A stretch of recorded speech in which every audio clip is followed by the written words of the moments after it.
안녕하십니까. 저는 현재 67세인 여자입니다. 평생을 누군가의 아내 또는 누군가의 엄마로 살았던 사람인데 그렇다고 그렇게 잘하지도 못했어요. 특히나 제 딸에게는 너무나 부족했던 그런 사람이니까 말이죠. 그래서 욕먹을 각오도 하고 반성도 하기 위해서 이렇게 글을 쓰게 되었습니다. 저란 인간이 얼마나 양심 없고 나쁜 사람인지 말해야 다시 시작할 수 있을 것 같기도 하고요. 일단 저는 아주 지독한 시집살이를 겪어야 했습니다. 대대로 아들이 귀한 집이었기에 저에게 거는 기대가 컸고 딱 그만큼 저를 쥐잡듯이 잡는 시어머니가 계셨죠. 당시 제 시댁에선 여자들은 밥상도 따로 받아서 구석에서 남은 음식이나 먹는 수준이었습니다. 전날 남은 찬밥에 물기도 없는 마른 나물을 먹어야 했어요. 그건 시아버지나 남편이 남긴 음식 중에 하나였죠. 더구나 그 식사 자리에서는 늘 임신에 대한 압박을 주셨습니다. 너 아직도 영 소식이 없는 거냐? 내 친구 아들은 아예 아이를 만들어 와서는 쌍둥이, 그것도 아들만 낳았다고 하는데 내가 전생에 무슨 죄를 지었기에 아들 결혼시키고도 이렇게 기다려야 하는지 도통 모르겠다. 정말 죄송합니다. 노력하고 있어요. 노력? 그게 노력한다고 될 문제야? 너한테 뭐가 하자가 있으니까 그런 거 아니야. 난 시집 오고 한 달 만에 우리 아들 임신했어. 너 하는 꼴 보니까 내가 답답해서 안 되겠다. 준비해라. 네? 무슨 준비요? 용한 무당이 바로 한 달 전에 신내림을 받았다고 하니 거기 가서 뭐가 잘못된 건지라도 알아보자 이거야. 여자 구실도 못하는 걸 며느리라고 데리고 왔으니 내가 내 명에 못 살지 싶어서 그래. 그렇게 별 생각도 하지 않고 갔던 무당집이었습니다. 헌데 하필이면 제게 온갖 안 좋은 것들이 있다는 말을 듣게 됐죠. 일단 도화살이 있다고 하더군요. 하지만 그것보다 더한 것은 백호살이었죠.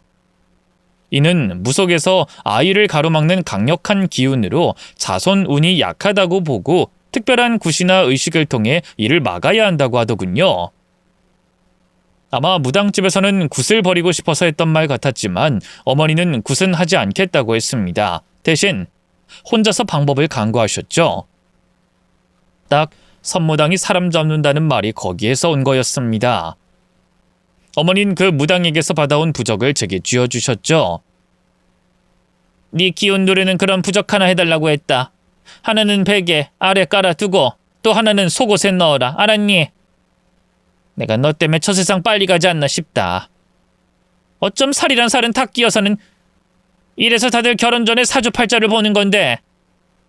그때 시어머니 머릿속에는 강한 살을 가지고 있는 제가 바람을 피우거나 혹은 자식들을 잡아먹을 거라고 판단하셨던 것 같습니다.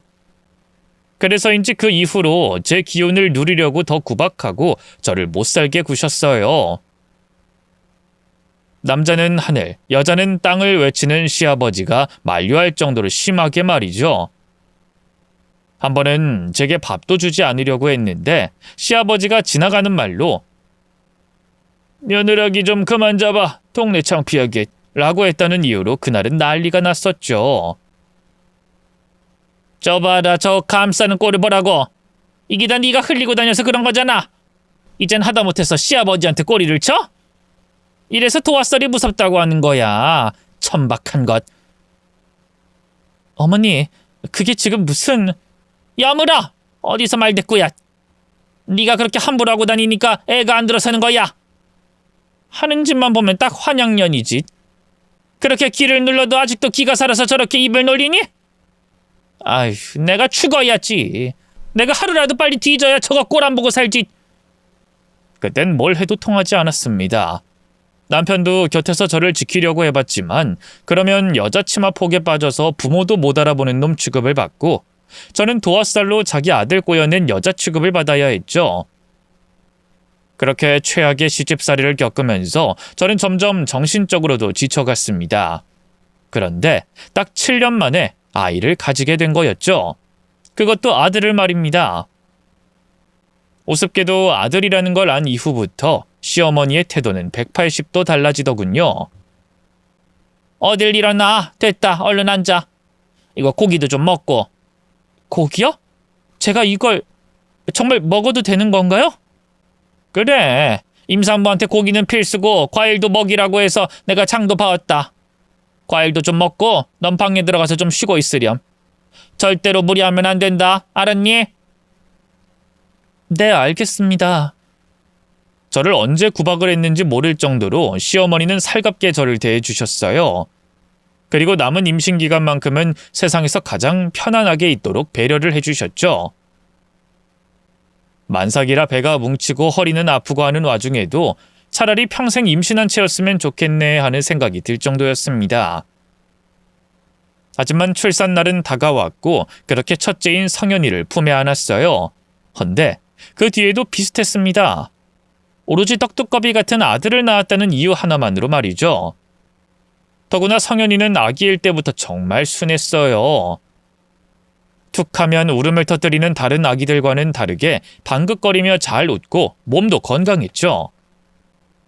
그래서인지 어머니는 손자를 자기 자식처럼 돌봐주셨고 구박도 더는 하지 않으셨습니다.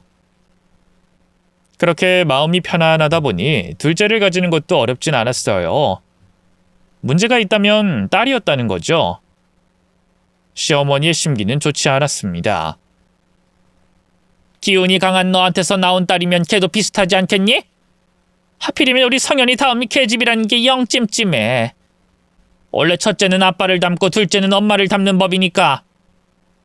죄송합니다, 어머님. 됐다. 네가 알아서 잘하리라 믿는다. 알겠니? 기운을 눌러야 해, 꼭. 단지 딸을 가졌다는 이유로 저는 또다시 죄인처럼 죄송합니다라는 말을 습관처럼 달고 살았습니다. 실제로도 그럴 수밖에 없었던 게 입덧도 너무 심해서 식사는 전쟁이나 다름없었고 출산 후에도 지옥을 경험해야 했죠. 성현이와 달리 성희는 너무 예민하고 많이 울어서 머리가 깨질 지경이었던 겁니다. 거기에 더해서 시어머니까지 딸에게 관심을 두는 걸 싫어하셨기에 제게는 별다른 방법이 없었죠. 아니, 솔직히 그 말은 핑계였습니다.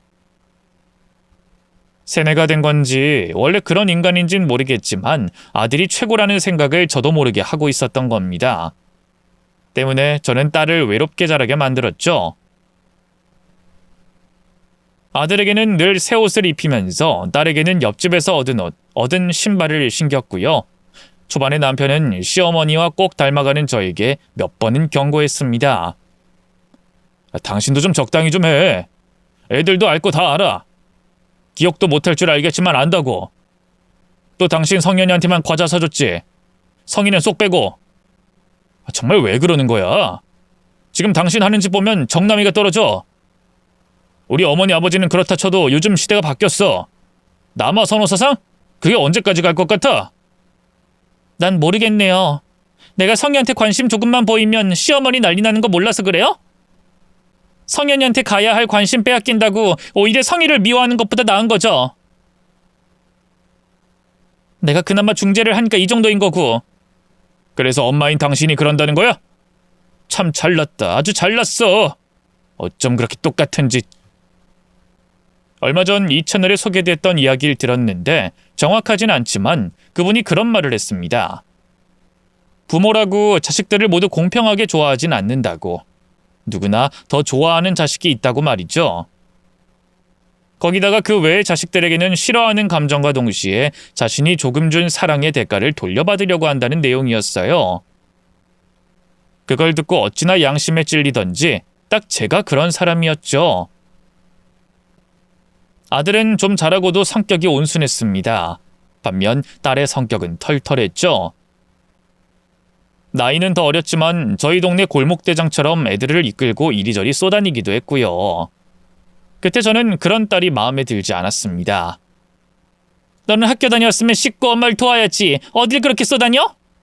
이 꼴을 봐라. 아주 거지가 와서 자기 딸이라고 해도 믿겠다. 도대체 여자애가 왜 그렇게 나대? 그냥 얌전히 집에서 숙제하고 엄마 거들어야 할 거 아니야. 가뜩이나 힘든데.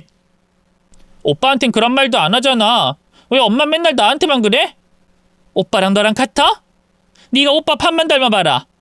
내가 너한테 이런 잔소리를 하나. 얼른 씻고 바닥이라도 좀 닦아. 방도 좀 치우고. 당시 시아버지는 농사를 짓고 계셨는데 아버님이 돌아가시면서 남편이 그걸 이어받았습니다.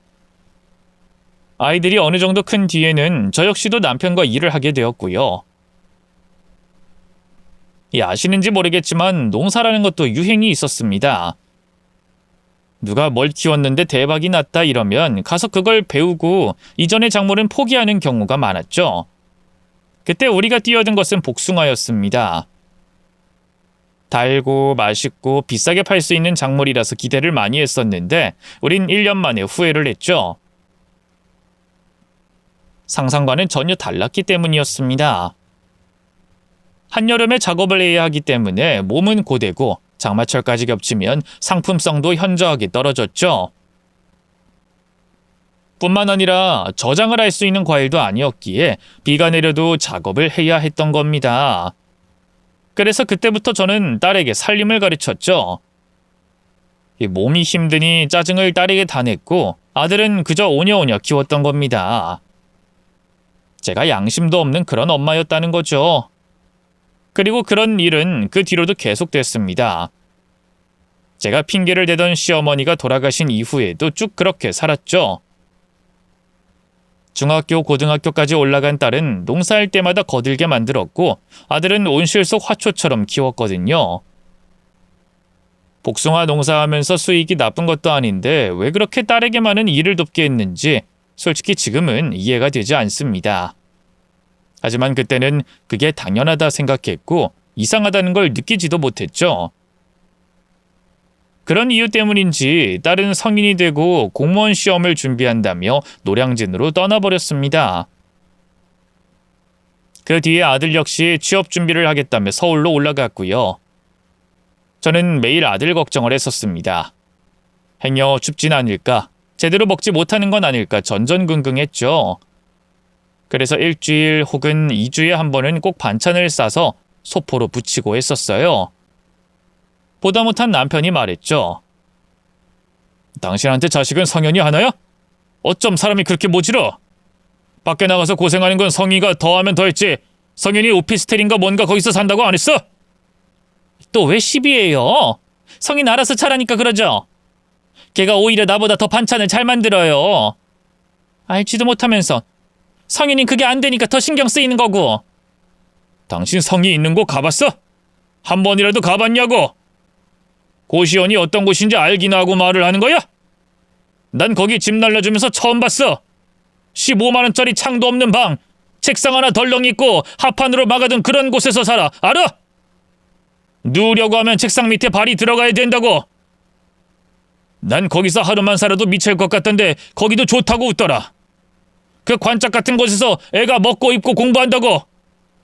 근데도 성현이 그놈의 성현이 타령만 하는 거야? 힘들면 뭐 말이라도 하겠죠.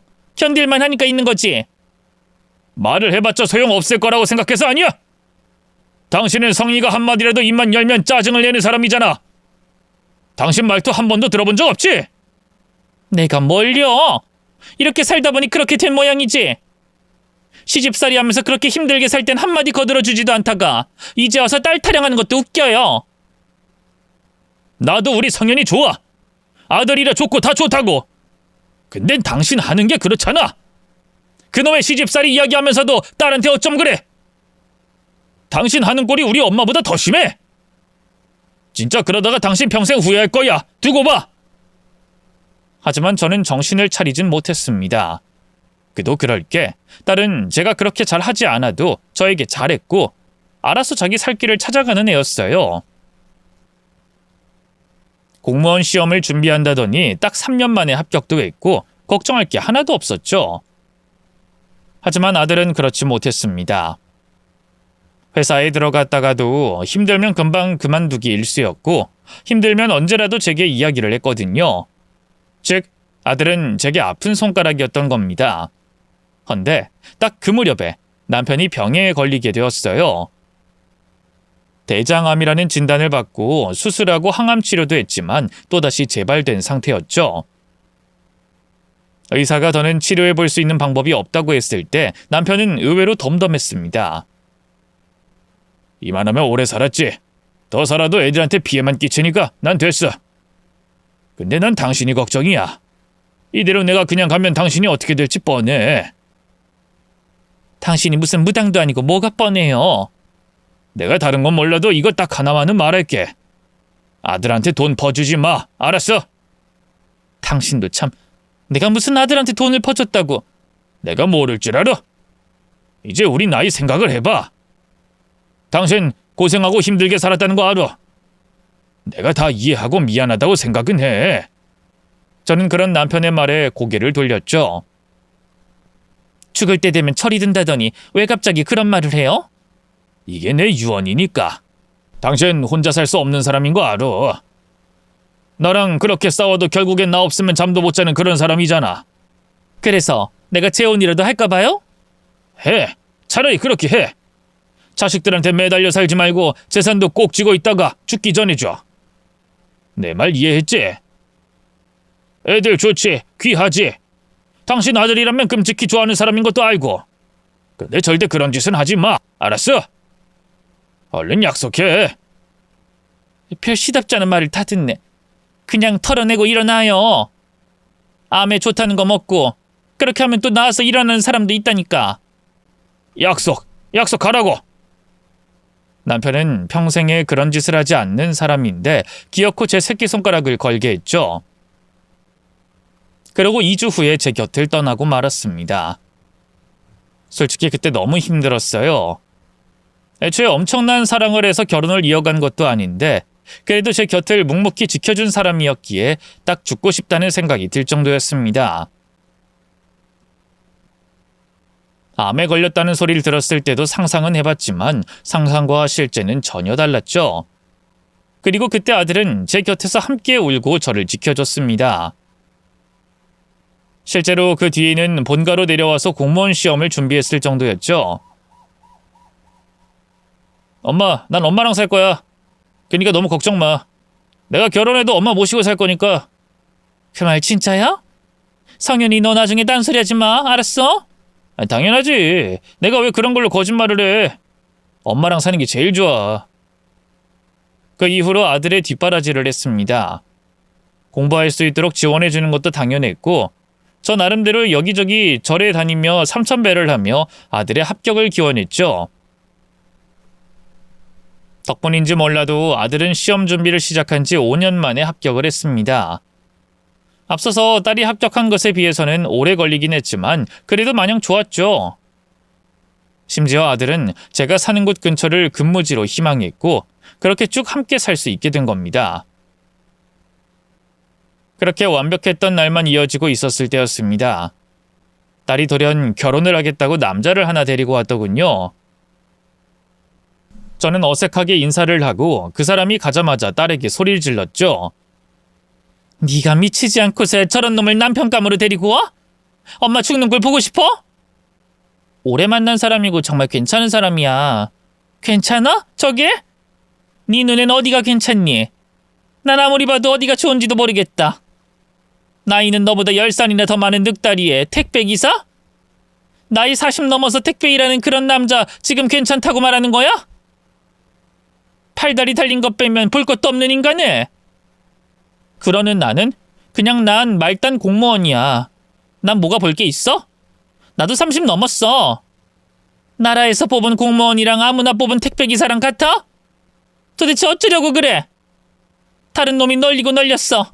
정 결혼하고 싶으면 다른 놈 골라서 해. 저 사람이라서 결혼하고 싶은 거야. 결혼이 하고 싶은 게 아니라. 내가 선택했고 나 나름대로 정말 신중하게 생각하고 내린 결정이야. 엄마가 뭐라 할 이유 없어. 안 돼. 너도 내가 반대해 줄 때 알겠습니다 하고 접어. 나중에 후회하지 말고. 제 말에 딸은 저를 처음으로 노려봤습니다. 엄마가 무슨 자격으로? 엄마는 나한테 그런 말할 권리, 자격 아무것도 없어. 알아? 내가 엄마한테 자식이긴 했어? 엄마한테는 오빠가 최고였잖아. 내가 공무원 시험 준비할 때도 돈 나간다면서 매번 잔소리만 하고 결국 내가 벌어서 내가 공부해서 공무원 합격했어.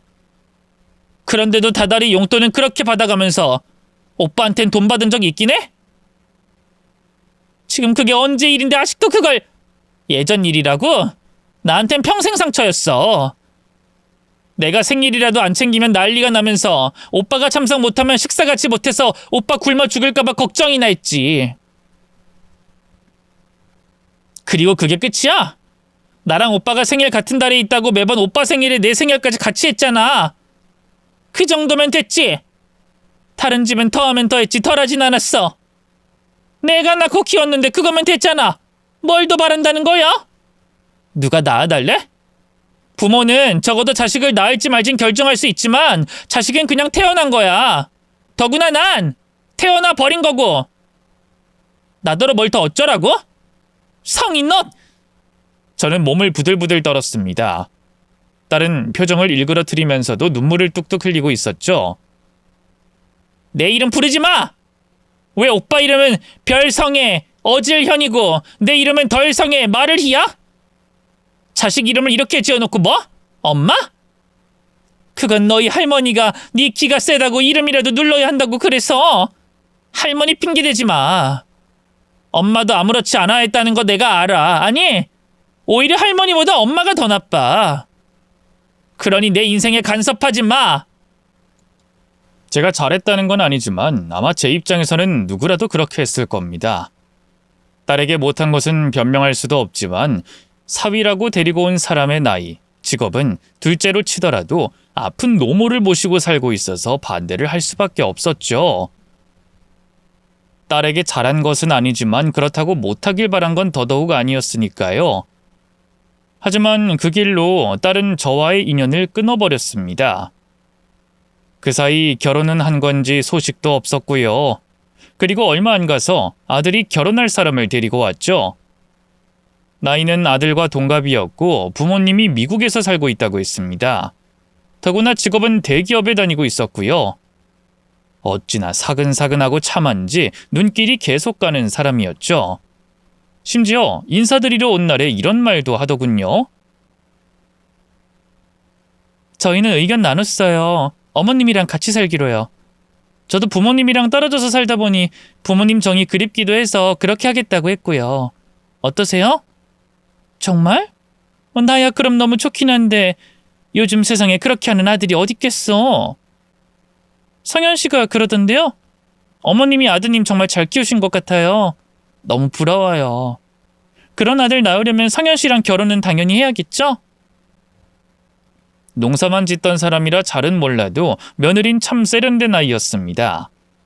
말하는 것도 행동에도 여유가 넘쳤고 차도 엄청 비싼 외제차를 끌고 다니더군요.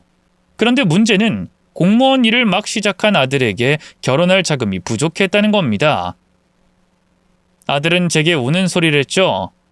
엄마, 나 저 사람 놓치기 너무 아까워. 어차피 엄마 모시고 산다고 했으니까 집 하나 구한다고 생각하고 우리한테 돈 주면 안 될까? 돈? 얼마나? 엄마 알부자인 거 동네 사람들 다 알아. 아빠랑 엄마 둘 다 농사해서 엄청 모아뒀잖아. 그니까 아들을 위해서 한 번만, 응? 엄마한테도 좋은 일이잖아, 어? 그런가? 일단 통장에 돈이 묶여 있으니까 은행 가서 알아보마. 진짜? 역시 우리 엄마 화끈해. 난 진짜 엄마 없으면 어떻게 살았을까 몰라. 나이를 똥구멍으로 먹었는지 그때 전 마냥 좋기만 했습니다. 딸은 혼자서 결혼을 하고 저한테 지원 한 푼도 못 받았다는 걸 알면서도 아들에게는 지갑이 열리더군요. 일종의 습관 같은 거라서 아깝다는 생각도 들지 않았죠. 그렇게 저는 2억을 아들의 결혼 자금으로 보탰습니다. 며느리는 그날 너무 행복한 얼굴로 찾아와서 집 사진까지 보여줬죠. 어머님이 여기 이 안방 쓰시면 될 것 같아요. 어때요? 엄청 좋죠? 그래, 꼭 그림 같구나. 테라스가 따로 있는 곳이라 여기를 택했어요. 다른 분들 보니까 여기서 소소하게 식물도 키우면서 취미 활동도 하시는 것 같더라고요. 그래서 어머님한테 딱이다 이렇게 생각이 들었죠. 성현 씨는 좀 부담스러워하는 것 같긴 하지만 전 그만큼 벌긴 하니까 괜찮을 것 같아요. 왜? 돈이 2억으로도 안 될 것 같아? 요즘에 누가 2억으로 집을 사요. 절대로 못 사죠. 일단 기본 10억은 들어가는 게 집이거든요. 어차피 한 번 사서 평생 살게 될 거 더 안 좋은 집에 집을 왜 투자하겠어요? 그건 투기잖아요. 제가 대출이 잘 나오는 편이고 모은 돈도 5억 정도 되니까 어떻게든 해봐야죠. 근데 그것 때문에 조금만 더 기다려주셔야 될 것 같아요. 괜찮죠? 그럼 난 괜찮지. 얼마 뒤에 성대하게 결혼식은 치렀습니다만 신혼집을 못 구해서 두 사람은 따로 살고 있었습니다. 성현이는 저희 집에서 출퇴근을 했고 며느리는 자신이 살고 있는 집에서 오갔고요. 그래도 저희 집에 하루가 멀다 하고 왔기에 외롭지는 않았습니다. 헌데 그러고 얼마나 더 지났을까? 뜬금없이 이민 이야기가 나오더군요. 갑자기 그게 무슨 말이야? 미국이라니? 이민이라니? 저희 부모님이 그쪽에 계시잖아요. 그리고 전 능력도 있으니 취업하면 돈을 더 벌겠죠. 나이 들어서 이민 가면 힘들지만 지금은 성현 씨도 저도 젊잖아요. 그러니 뭐든 적응할 수 있을 거라고 생각해요. 물론 당연히 어머님도 같이 가셨으면 하고요. 그래도 애가 공무원인데 그 직업까지 그만둬야 하는 거 아니냐? 그렇죠. 근데 공무원 월급 아시잖아요. 그걸로 저희 둘 먹고 사는 거 힘들어요. 저희 부모님도 돕는다고 했으니까 그곳이 오히려 더 저희 입장에선 편하고요. 무엇보다 이민 그만뒀어요. 결혼하고 나서 바로? 아니, 나한테 상의도 없이 그렇게 그만뒀다는 거야? 그래도 그건... 어머님, 우리 같이 가요. 네? 일단은 저희 둘이서 자리 잡고 집 마련이 되면 모시러 올게요. 그때부턴 쭉 함께 사는 거죠. 미국 좋아요. 들판도 넓고 농사 지을 땅도 많고요. 무엇보다 자연 친화적인 곳으로 자리를 잡을 거라서 어머님이 무척 좋아하실 거라고 생각해요. 미국? 그래도 난 꼬부랑 말도 모르는데. 제가 늘 함께 있어드리면 되죠. 진짜 예쁜 곳이 많다니까요. 친구분들한테 물어보세요. 누가 한국에 남아있고 싶겠어요? 다들 갈 기회만 있다면 가려고 할걸요? 실제로도 그랬습니다. 주변에 물어보니 정말 좋다는 말만 했고 돈만 있으면 이민을 갔을 거라고 하시더군요. 그런 말들을 들어서 그런지 유튜브로 미국 사는 이야기를 들으면서 꿈을 꾸기 시작했죠. 결국 아들 내외가 출국할 무렵에 결심을 했고 몇 달만 시간을 달라 해서 그러마 했던 겁니다. 하지만 그 뒤로 반년이라는 시간이 흘러도 저를 부를 생각을 안 하더군요. 직구하면 연락 준다더니 거짓말이었어? 성현이 너 엄마 전화도 잘 안 받고. 직구하는 게 쉽지가 않으니까 그렇지. 여기도 장난 아니야. 그래서 그런데 엄마가 돈 좀 더 줄 순 없어? 나 하루라도 빨리 엄마랑 같이 있고 싶은데 쉽지 않으니까 그래. 어? 엄마가 돈이 더 어딨다고? 땅 있잖아. 그리고 그 집도. 엄마는 돈 있으면서 아들이 힘든 건 안 보여? 엄마도 빨리 와서 적응하면 좋잖아. 나도 답답해서 그래. 여기 솔직히 좀 힘들단 말이야. 2억이 작은 돈은 아니잖니. 네 동생한테도 한 푼을 못 줬는데. 그래서? 엄마 여기 안 올 거야? 동생 성리가 같이 살아준다고 그래? 아니잖아. 우리가 엄마 모실 건데 왜 동생 이야기를 꺼내? 걘 엄마 싫다고 나갔잖아. 일단은 엄마가 더 알아볼게. 됐고. 줄 수 있을 만큼 싹 다 줄 거 아니면 됐어. 내가 알아서 일해서 구할 테니까 엄마는 거기서 더 기다리면 되는 거야. 협박인지 뭔지 아들의 언성까지 높아지는 걸 듣고 나서 찜찜한 마음이 가시질 않았습니다. 무엇보다 제가 돈을 줬을 때와는 달리 아예 연락을 끊어버린 며느리도 이상했죠. 다시 그렇게 시간이 더 흘렀고 저는 뜻밖의 소식을 듣게 되었습니다. 바로 제 손주가 태어났다는 거였죠. 며느리는 태어났을 때 몸이 약해서 병원 신세를 지고 있다며 제게 돈을 요구했습니다. 인터넷만 봐도 아시잖아요. 미국의 병원비가 정말 비싸요. 그래서 그런데 어머님이 돈 좀 있으시면 좀 보내주실 수 없으세요? 그래도 어머님 손주인데. 형편이 그렇게 어렵니? 친정에서 좀 도와준다고 하지 않았어? 이미 받았죠. 무엇보다 그이가 직장을 구하지 못해서 저 혼자 벌고 있는 실정이거든요. 당장 살 집을 구해야 되는데 그게 어려워서 렌트해서 살고 있고요. 월세 같은 개념이죠. 어머님은 모시고 오지 못하는 것도 다 그것 때문이고요. 조만간 꼭 모시러 갈 테니까 이번만 도와주세요. 저희 아들을 봐서라도 어떻게 안 될까요? 며느리는 목표로 하고 있다는 집 사진은 물론이고 주소까지 보내줬고 태어난 아이 사진까지 보냈습니다. 눈도 뜨지 못한 아이의 사진을 보니 도저히 무시할 수 없었죠.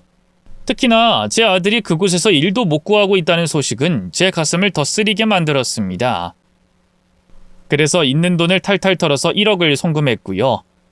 하지만 그때 잠시뿐이지 또다시 연락이 두절됐죠. 그래서 참다 못한 제가 공항에 가서 직접 비행기표까지 끊었습니다. 인터넷으로 할 줄 몰라서 주소를 적은 종이를 보여주며 그곳에 가고 싶다고 했거든요. 헌데 그 소식에 놀란 아들이 드디어 연락이 왔죠. 엄마, 기다리면 데리러 간다고 했잖아. 됐고, 더는 못 기다린다. 너희랑 못 살더라도 손주 얼굴은 봐야지. 진짜 사람 미치게 하네. 알았어, 알았다고. 그럼 우리가 갈게. 차라리 그게 더 나아. 일단 그 표는 취소해. 그럴 돈 있으면 우리한테 보내줬어야지. 돈 여유로우면서 매번 이런다니까. 진짜 답답하다. 아니, 나 무조건 간다. 공항으로 데리러 와. 나 더는 말 안 할 테니 공항에서 기다리마. 올 때까지 기다릴게. 그러고 저는 비행기에 올라버렸습니다. 설령 데리러 오지 않는다고 하더라도 주소 있으니 어떻게든 될 거라고 생각했죠. 그 뒤에는 계속 기다렸습니다. 비행기에서 식사 후부터는 쭉 굶고 있었으니 힘이 들어서 택시를 타볼까 하는 생각도 들었지만 무서워서 그냥 참았죠. 그 뒤에 8시간 정도 지났을까 결국 며느리가 절 데리러 왔더군요. 먼 거리에 살면 당연한 거다 뭐다 핑계는 많았지만 아들도 손주도 없이 혼자 덜렁 왔었죠. 저는 집에 가게 앞장서라고 했습니다. 하지만 돌아오는 반응은 싸늘했죠. 그건 좀 곤란해요. 아직 저희 사는 곳도 안 정해져서 이리저리 떠돌기만 하는 실정이고. 사정이 안 좋은 걸 어쩌라고요. 애는 몸이 약하고 저희도 저희 나름대로 힘들게 살았단 말이에요. 저는 일에 적응하느라 힘들었고요. 이해할게. 그러니 너희 사는 거라도 포기해다오. 손주가 태어났는데 사진만 받고 아무것도 본 게 없으니까. 지금은 절대 보여드릴 수 없어요. 병원에 있다니까요. 그럼 병원으로 가든가. 내가 그 아이 봐야 마음을 놓겠어. 나한텐 첫 손주야. 제 말에 며느리는 어이가 없다는 듯 웃었습니다. 그렇게 손주 귀하다는 분이 돈을 그렇게 주세요? 사람 간 보는 것도 아니고 조금씩 넣어주면서 뭘 그렇게 대단히 오래 기다린 사람처럼 구세요? 뭐? 너한텐 3억이 적은 돈이냐? 네. 솔직히 웃기죠. 30억도 아니고 꼴랑 3억? 한국에서도 그 돈으로 집 구하기 힘든데 겨우 그거 주면서 생색을 내시니까 웃겨서요. 내가 생색을 냈다고? 내가 무슨 생색을 그렇게 냈니? 내 입장에서 3억 큰 돈이야. 땅 있으시잖아요. 집도 있으시잖아요. 그 3억은 그냥 여유자금인 거 저희가 모를 줄 아세요? 손주 아프다는데도 의심을 해서 여기까지 오시고는 생색이 아니라고요? 저희 지금도 정신 없으니까 제발 좀 돌아가세요. 이번에 돌아가시면 그 이후에 웃는 얼굴로 보는 거죠. 여기서 고집 피우시면 저도 더는 못 봐드려요. 표는 제가 끊어드리죠. 솔직히 그때까지는 별 생각을 하진 못했어요. 어쨌든 미국에서 살고 있다는 것도 맞는 듯 했고 정말 정신이 하나도 없어 보일 정도로 초췌하기도 했죠. 그런데 이상한 것은 며느리의 영어 실력이었습니다. 부모님이 미국에 이민을 와서 그곳에서 살았다고 하기도 했고 대기업을 다녔다면 그 수준이 꽤나 좋을 거라고 예상했는데 늙은 저와 별다를 게 없었죠. 통역만 외치면서 손짓 발짓하는 모습이 당황스러울 정도였던 겁니다. 때문에 저는 못 이기는 척 한국으로 돌아왔지만 이후에 아들 내외의 뒷조사를 의뢰했어요.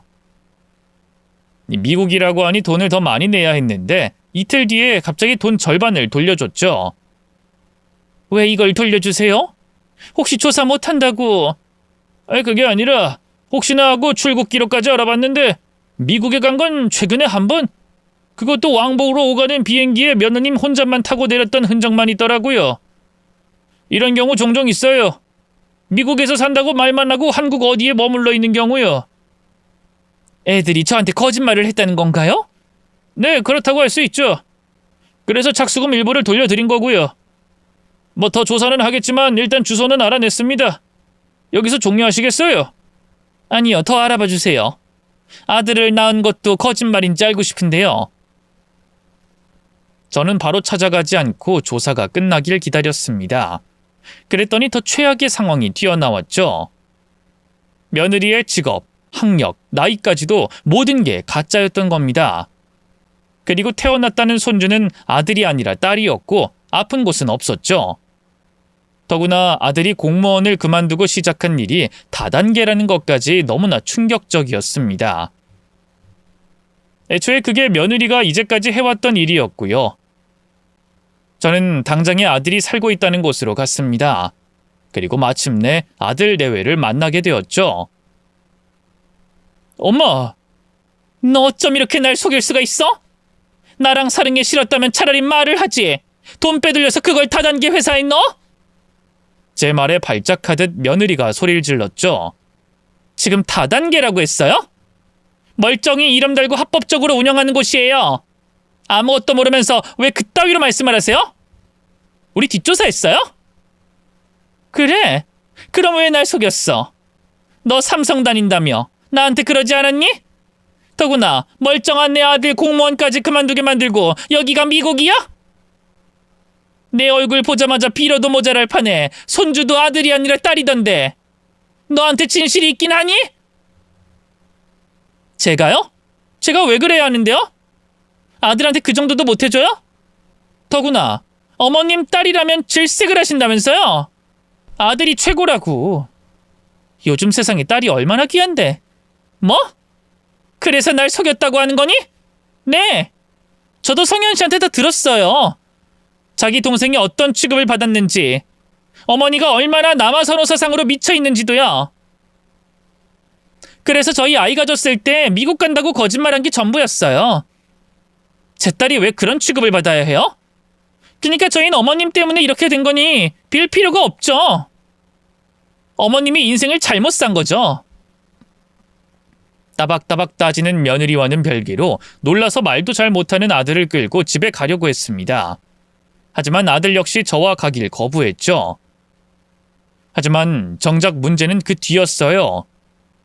뻔뻔하게도 며느리와 아들이 매번 저희 집을 들락거렸지만 제게 돈을 뜯어낼 생각만 했죠. 지금 너희 나한테 땅 팔고 집 팔라고 강요하는 거니? 너 정말로 미쳤구나. 다단계라는 곳에서 그렇게 해서 돈 버는 거니? 남의 집 멀쩡한 아들에 꼬여서. 누가 보면 제가 억지로 끌고 간 줄 알겠어요. 먼저 공무원 그만두고 제 일 같이 하고 싶다고 해서 겨우 끼워준 거거든요? 그래서 안 주시겠다고요? 며느리는 짜증을 내고 아들은 징징거리고 난리도 그런 난리가 없었습니다. 그야말로 난장판 그 자체였죠. 그게 며칠을 내리그러니 하루는 제가 집에서 도망쳐 나왔습니다. 아들도 세뇌가 된 건지 그 일에 대한 확신이 있었고 며느리의 말을 전적으로 신뢰했어요. 제게 미안해하면서도 어쩔 수 없다는 식으로 말하곤 했죠.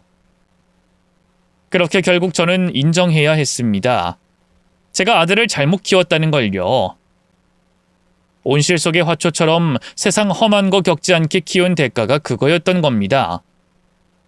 쉬운 길, 일확천금, 그게 아들의 머릿속에 박혀 있었죠. 집을 나와 한참을 걷다가 길에 앉아서 엉엉 울었습니다. 그런데 얼마쯤 지났을까? 누군가 제 등을 두드렸죠. 고개를 들어보니 거기엔 제가 그토록 반대하던 사위가 있었죠. 장모님 맞으시죠? 자네가 어떻게 여길... 저 택배기사잖아요. 여기가 제 구역이거든요. 덩치가 산만한 사위가 사람 좋은 웃음을 하고 저를 일으켜줬고 자신의 트럭에 태워줬습니다. 저는 그냥 내려달라고 했지만 일단 자신의 집으로 가자며 저를 설득했죠. 제가 결혼을 반대한 뒤에 사위와 나눴던 대화는 그게 처음이었습니다. 낮고 차분하고 부드러운 목소리로 무슨 일이 있었는지 어쩌다가 길에 있게 된 건지 물어봤고 저는 겨우 몇 마디를 했죠. 묵묵하게 듣던 사위는 고개를 끄덕였고 저를 본인의 집으로 데리고 갔습니다. 그곳은 몹시 낡고 초라한 집이었어요. 그것 때문에 생전 남편이 고시원이 어떤 곳인지 아냐고 했던 그 기억이 떠올라서 마음이 불편해졌습니다. 딸은 사위에게 뭔가를 전해 들었는지 신경질적으로 첫마디를 뱉더군요. 다단계? 오빠한테 진짜 잘 어울리네. 그래서 엄마는 그 돈을 퍼줬고? 응. 근데 너 이러고 살았니? 이 좁은 곳에서? 됐고, 남이 사는 걸로 이러쿵저러쿵 말하지 마. 우린 우리 나름대로 잘 살고 있으니까. 넌 왜 매번 그래? 사실 미안하다는 말을 하고 싶었어요. 가슴 아프다고, 속상하다고 말하고 싶었죠. 하지만 정작 튀어나온 건 습관처럼 했던 이전의 행동이었습니다. 딸이 헛웃음을 흘리자 저는 다다다 쏘아붙였어요. 말을 해야 할 거 아니야. 부모라고 해도 모르는 게 투석인데 왜 이러고 살면서 나한테 한 번을 힘들다고 말을 안 했어? 적어도 너희 오빠처럼 그렇게 말을 했어야지. 말을 하면 뭐가 달라지는데? 엄마가 언제 나한테 묻기나 했어? 아니, 물었다고 해도 내가 징징거린다고 왜 그렇게 사냐고 타박이나 했겠지. 저는 소리를 내려다 눈을 질끈 감았습니다. 제게는 딸에게 언성을 높일 권리가 없었죠. 보고도 못 본 척, 힘들어하는 걸 알면서도 모르는 척 살아왔던 게 저였으니까요. 그리고 딸의 차가운 얼굴을 보는데 꼭 그게 제게 주는 마지막 기회처럼 느껴졌습니다.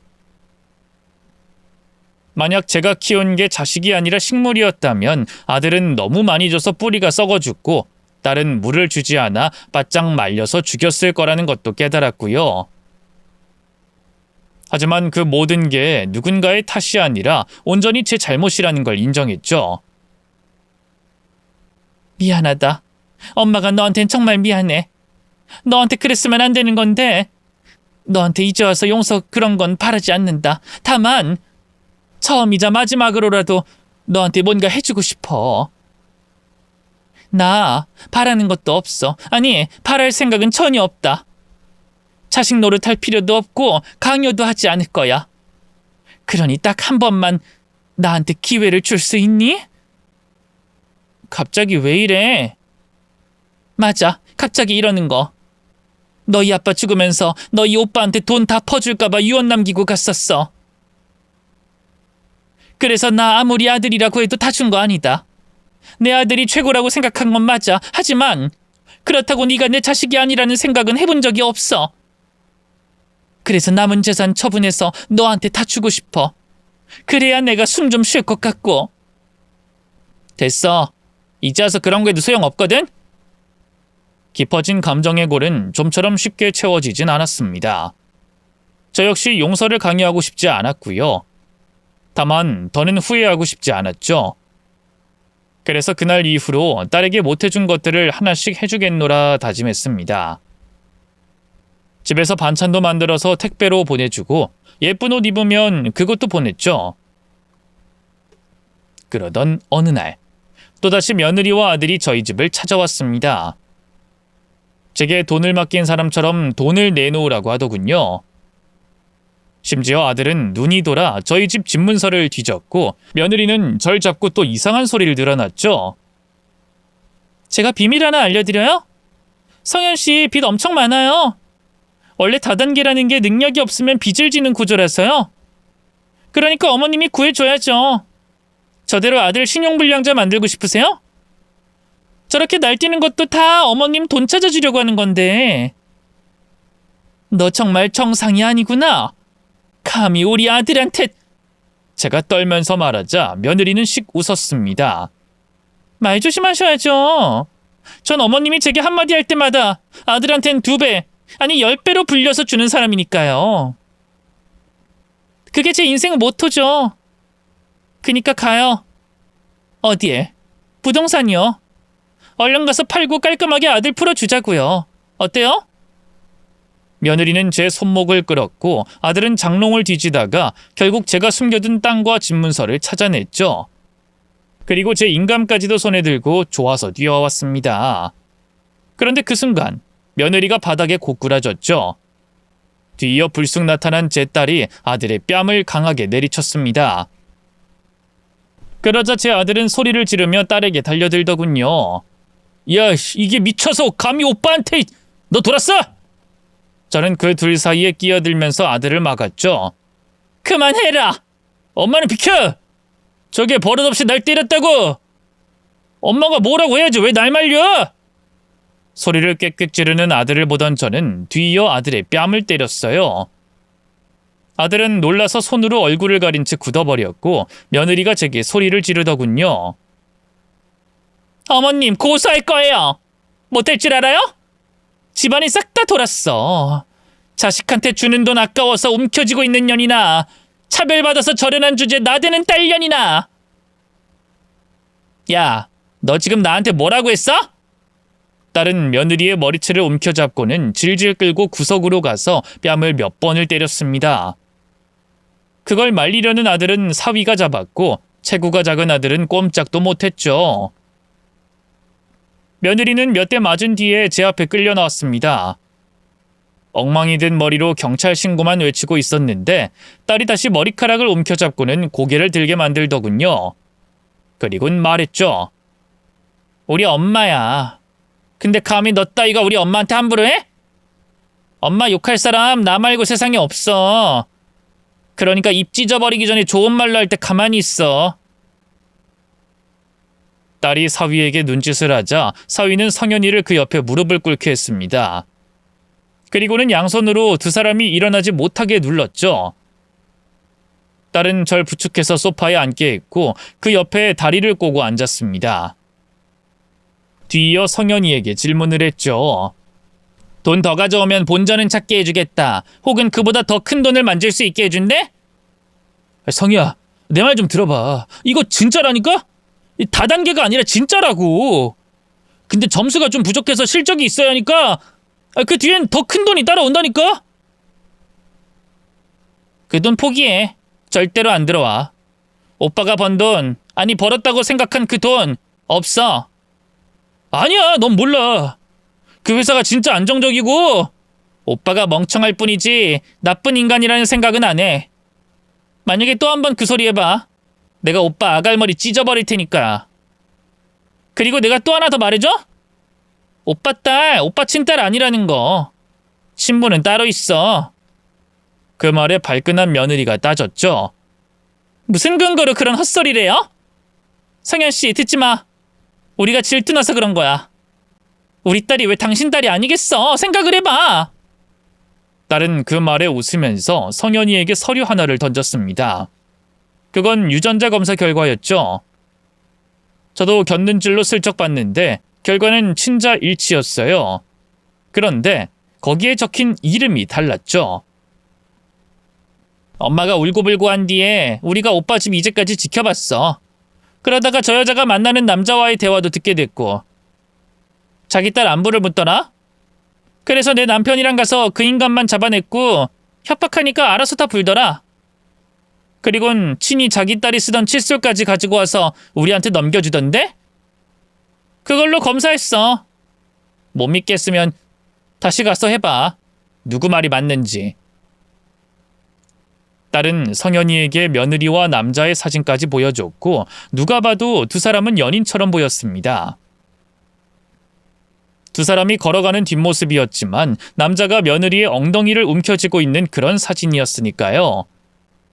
그리고 그때서야 지금까지 왜 그런 상황이 되었는지 설명을 했습니다.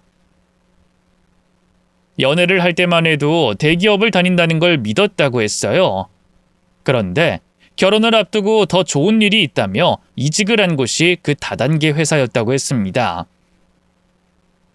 돈도 펑펑 쓰고 좋은 집에서 살았기에 아들은 신뢰했죠. 자신과는 달리 잘 나가는 게 부러웠고 그런 아들에게 함께 일하자고 제의를 했답니다. 때문에 결국 공무원을 그만두고 그곳에서 일을 시작했다더군요.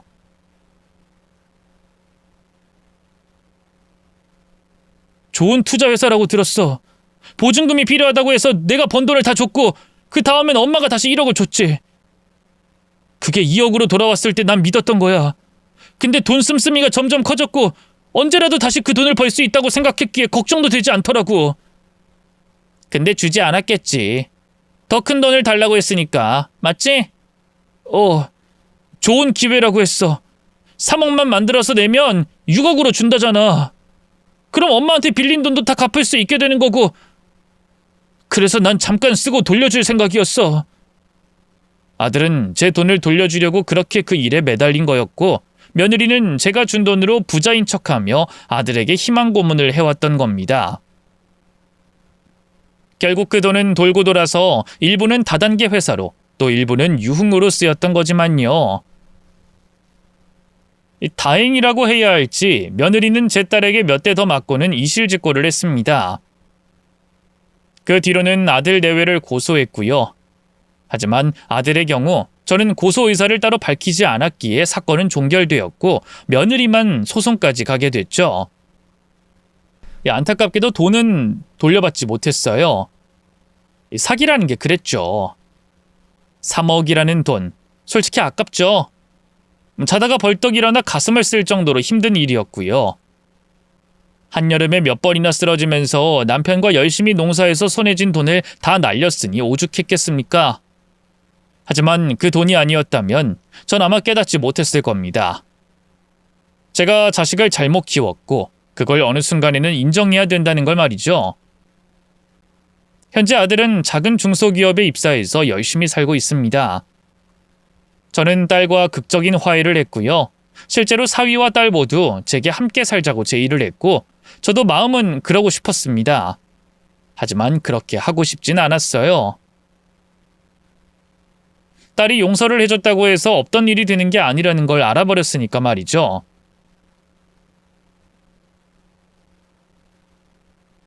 성희, 너는 참말 말고 엄마가 돈 내줄 테니 더 좋은 집으로 가. 나 돌보라는 뜻 아니야. 성현이도 그렇게 하자고 하더라. 너희 아니었으면 평생 그렇게 살았을 거라는 거 본인도 알고. 됐거든.